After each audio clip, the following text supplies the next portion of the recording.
สบายดีพ่อแม่พี่น้องสบายดีทุกท่านสบายดีตอนเช้าพี่น้องเอ้ยมาพอกับเบาเส้นเมืองสลัดน้อยคือเก่าเส้นเคยพี่น้องเอ้ยเนาะตอนนี้เวลากัน9 โมงสิเขา10 โมงแล้วพี่น้องเอ้ยเนาะบอกพิดพลาทประการใดขออภัยน้ำผีน้ำนองเบิดกันสู่ขู่สู่คนเด้อทุกท่านทุกสหายผู้ที่เคารพนับถือและฮักแพงมื้อนี้เป็นมื้อวันที่25ของเดือนธันวา2025พี่น้องเอ้ย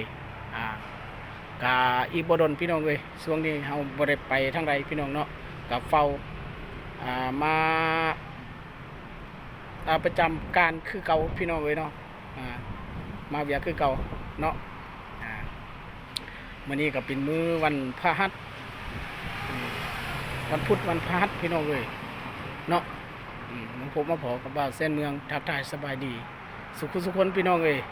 ตอนนี้เวลา9 โมงปลายสิเข้า10 โมงเนาะของมื้อวันที่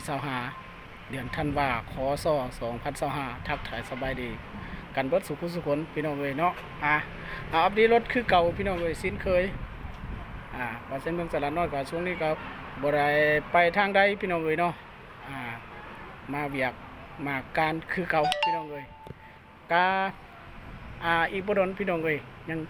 อีกบ่ฮอดเทศใกล้สิฮอดปีใหม่เด้อพี่น้องเอ้ยตอนส่งท้ายปีเก่าตอนรับปีใหม่สิฮอดปีใหม่ลาวเด้อพี่น้องเอ้ยเนาะทุกท่านก็คือสิได้กะเกียมเนาะ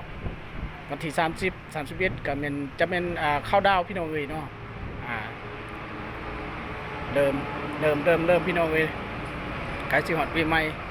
วันที่30ก็แม่นเข้าดาวคันบ่30กับ31เองนะพี่น้องเอ้ยเนาะเดือนนี้ก็เป็นเดือน12กับ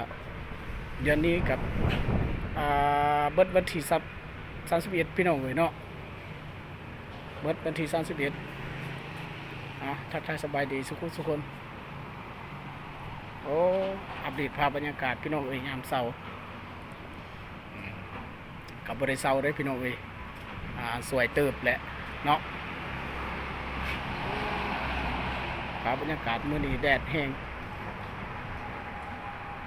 เด้อาจสิประมาณนี้พี่น้องเอ้ย